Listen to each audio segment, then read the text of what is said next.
Bismillahirrahmanirrahim.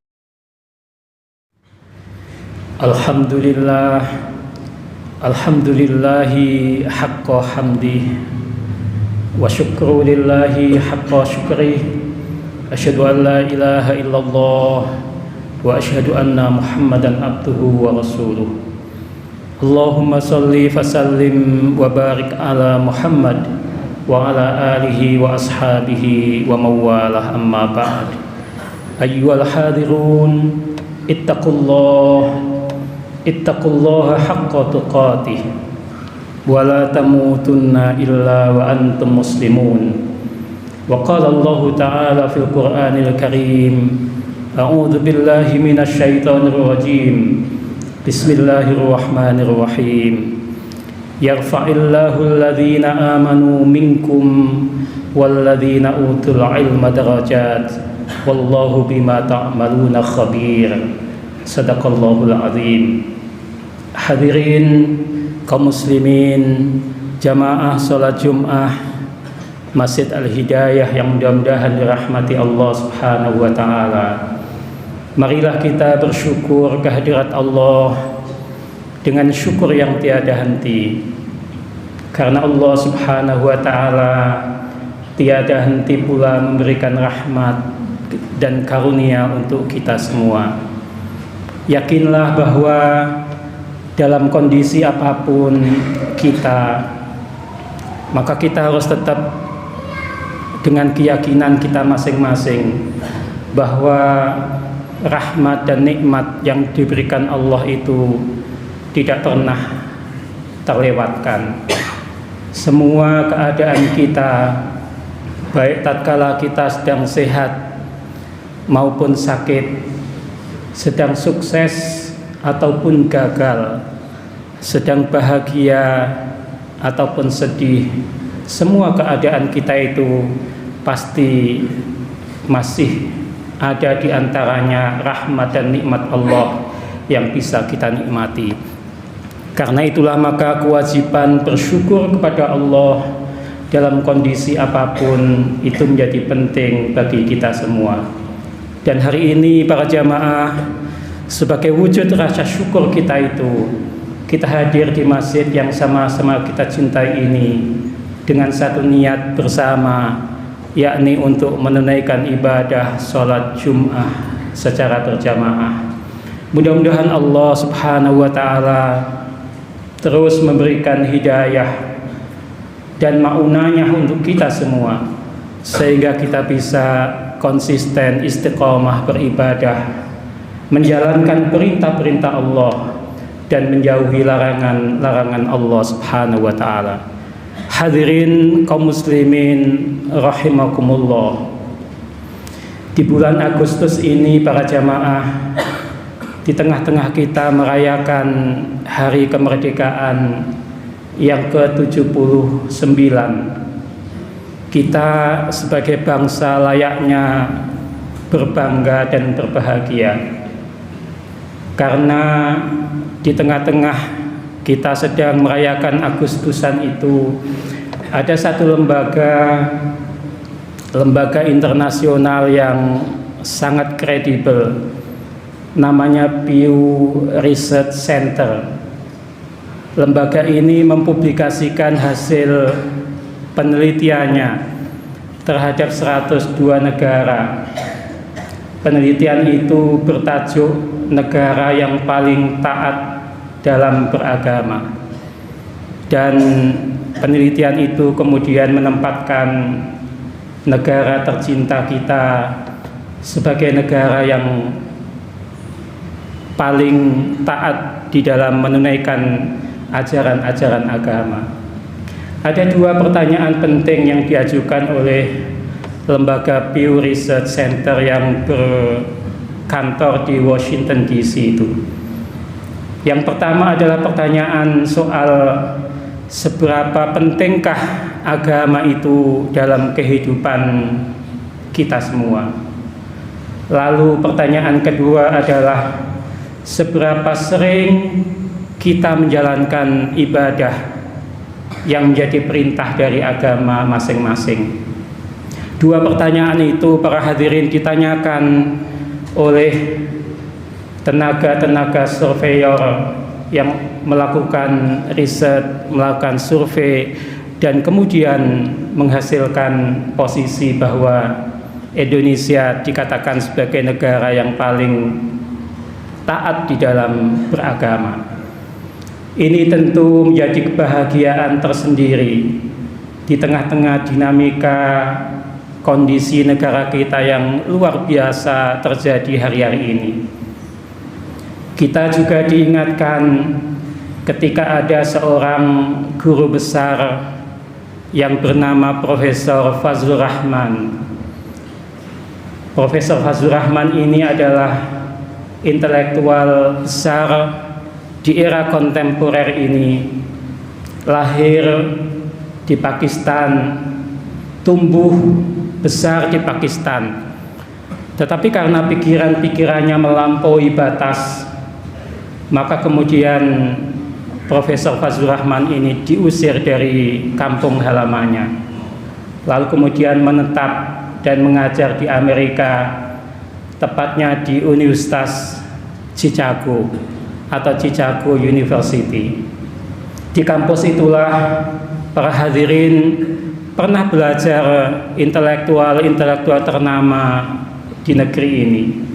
Misalnya Profesor Nurholis Majid, lalu kemudian Profesor Ahmad Syafi'i Ma'arif, lalu kemudian Profesor Amin Rais, dan guru-guru besar di berbagai kampus yang lain. Dia dididik langsung oleh Profesor Fazlur Rahman ini. Dan karena murid-muridnya yang hebat dari Indonesia itu, maka pada tahun 1985 Profesor Rahman itu datang ke Indonesia, tinggal di negara kita ini selama kurang lebih 2 bulan. Dan selama 2 bulan itu Profesor Fazlur Rahman ini datang ke berbagai kampus, berbagai masjid untuk berceramah tentang nilai-nilai keislaman di era kontemporer. Lalu sebelum pulang para jamaah, Profesor Rahman itu mengatakan Indonesia dengan segala kelebihan yang dimiliki, dengan segala sumber daya yang dimiliki, termasuk sumber daya alam dan sumber daya manusia, Indonesia sesungguhnya punya potensi yang sangat besar untuk bisa mengawal peradaban Islam di abad sekarang. Itu artinya abad 15 Hijriah, tatkala Profesor Fazlur Rahman itu berkunjung ke negara kita. Ada 2 alasan yang dikemukakan oleh Profesor Rahman. Yang pertama adalah, kata Profesor Rahman, Indonesia itu jauh dari konflik-konflik politik yang sangat keras, konflik-konflik politik yang mengakibatkan mereka yang berkonflik itu kemudian saling berperang, bahkan saling membunuh, layaknya konflik-konflik politik yang terjadi di negara-negara Timur Tengah sana, di negara-negara yang mayoritas beragama Islam itu. Yang kedua, kata Rahman, Profesor Rahman, Indonesia itu adalah negara yang sangat jauh dari konflik teologi yang sangat menghabiskan energi di dalam membahasnya. Seperti kita tahu para jamaah, konflik antara aliran ilmu kalam dalam Islam itu sungguh luar biasa, antara Khawarij, Murji'ah, Mu'tazilah, Al-Asy'ariyah dan lain-lain, sangat melelahkan. Apalagi kata Fazlur Rahman, Indonesia ini mendiami satu lokasi, satu tempat yang sangat teduh, di mana antara panas dan dingin itu sangat berimbang. Karena itu kesimpulan Fazlur Rahman adalah Indonesia punya potensi yang sangat besar untuk menjadi imam atau pemimpin bagi lahirnya peradaban Islam. Para hadirin kaum muslimin rahimakumullah, di dalam Al-Quran kita diajarkan suatu hukum yang disebut dengan mudawalah. Mudawalah itu artinya pergiliran. Kita bisa baca di surat Ali Imran ayat 140. Allah berfirman, wa tilkal ayyamu nudawiluha bainan nas. Kata Allah, dan yang namanya kejayaan, kemunduran, kemenangan, kekalahan, sukses dan gagal, jatuh dan bangun, bahkan bahagia dan sedih itu adalah nudawiluha. Nudawiluha itu bermakna kami pergilirkan, kata Allah. Karena itu ada saatnya negara-negara tertentu itu posisinya di atas, sedang sukses, sedang jaya. Ada kalanya negara-negara itu jatuh, bangkrut, lalu kemudian beberapa di antaranya miskin dan lain-lain. Tadinya ada negara-negara yang miskin, tetapi kemudian bangkit, lalu kemudian negara itu menjadi negara besar dan maju. Islam dalam sejarah panjangnya juga bisa kita baca. Islam pernah jaya, misalnya Islam pernah berkuasa di Spanyol, itu lebih dari 8 abad lamanya, 800 tahun. Tentu tidak waktu yang singkat. Dan selama 800 tahun itu Islam di Spanyol bisa membangun lebih dari 1000 masjid. Begitu Islam jatuh dan harus cabut dari bumi Spanyol, maka masjid-masjid yang pernah dibangun oleh penguasa-penguasa muslim itu kemudian berubah menjadi gereja. Maka kita menyaksikan gereja-gereja hari ini di Spanyol dan sekitarnya itu, ornamennya, gaya bangunannya adalah bekas masjid. Bahkan sebagian ada tulisan-tulisan Arab, ada ayat-ayat Al-Quran, ada hadis-hadis Nabi, ada kata-kata hikmah dari para ulama yang menunjukkan itu adalah dulu adalah masjid. Dulu masjid, kini menjadi gereja. Dulu mengalami kejayaan, kini mengalami kemunduran. Dan Indonesia tentu dengan segala sumber daya yang dimiliki tadi itu, seperti kata Fazlur Rahman, Indonesia punya potensi yang besar untuk memimpin lahirnya peradaban Islam, sebagaimana pernah Islam memimpin peradaban pada masa-masa yang lalu. Hadirin kaum muslimin rahimakumullah. Tapi ada kalanya kita juga membaca hal-hal yang sifatnya ironi, sifatnya kebalikan dari semangat keberagamaan yang kita tunjukkan itu. Soal haji, kita bisa lihat bagaimana antrian haji itu luar biasa.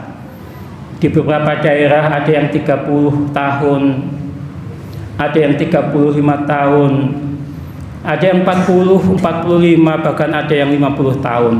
Ghiroh, semangat orang untuk beribadah sungguh luar biasa. Tentu ibadah di sini dan dalam riset tadi itu dipahami sebagai ibadah ritual. Dan seringkali ibadah ritual itu belum diikuti dengan ibadah sosial. Karena itu ada riset lain yang berjudul Agama di Era Globalisasi. Ditanyakan kepada warga bangsa Indonesia, apakah sholat itu penting? Hampir semua mengatakan sholat itu penting. Apakah puasa itu penting? Dikatakan puasa itu penting. Apakah haji itu penting?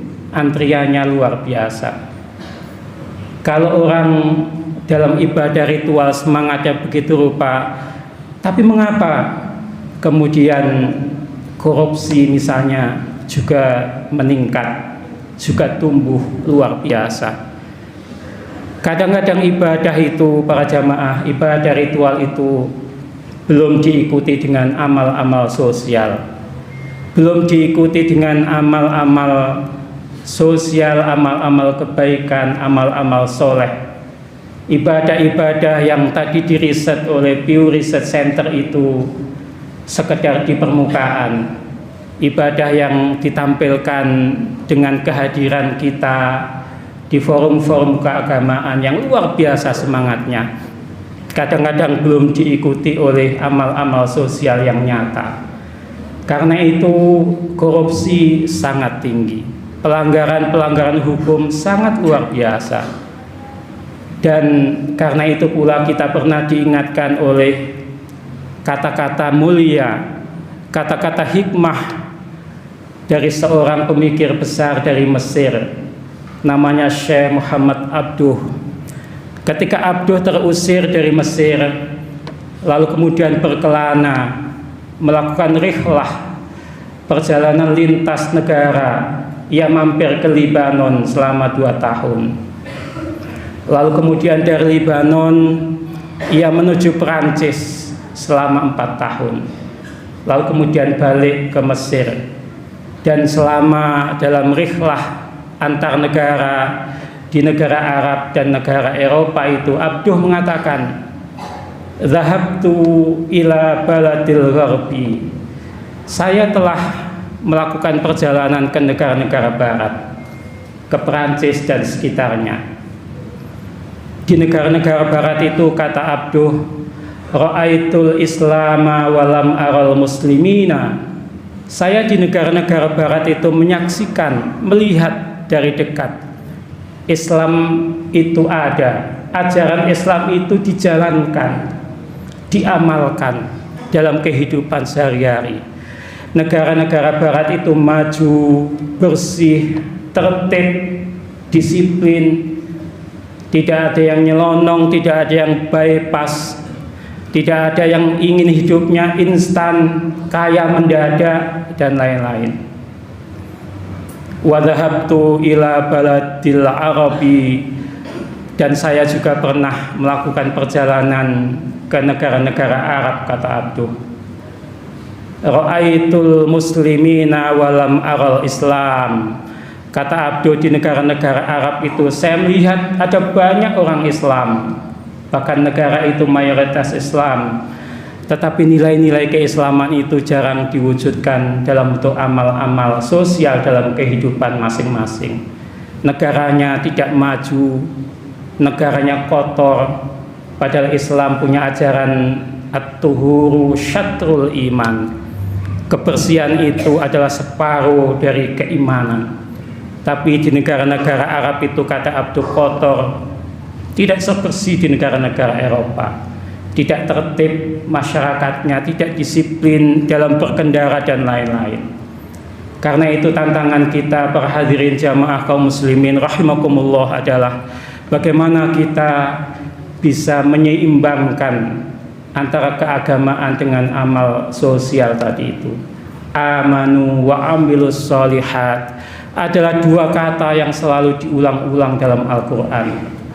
Perintah supaya kita beriman kepada Allah itu menjadi absah adanya ketika keimanan itu diwujudkan dalam bentuk amal-amal kebaikan. Mudah-mudahan kita yang sudah rajin beribadah seperti hari ini dan seperti hari-hari yang lain, mudah-mudahan nilai-nilai ibadah yang kita jalankan, sholat yang kita kerjakan, mudah-mudahan bermakna dalam kehidupan kita masing-masing. Nilai-nilai sholat yang kita kerjakan mudah-mudahan berdampak sehingga kita kemudian menjadi orang yang rajin dan senang berbuat kebaikan dan tidak mau melawan hukum dan lain-lain. Aqulu qawli hadza fa astaghfiruh, innahu huwal ghafurur rahim.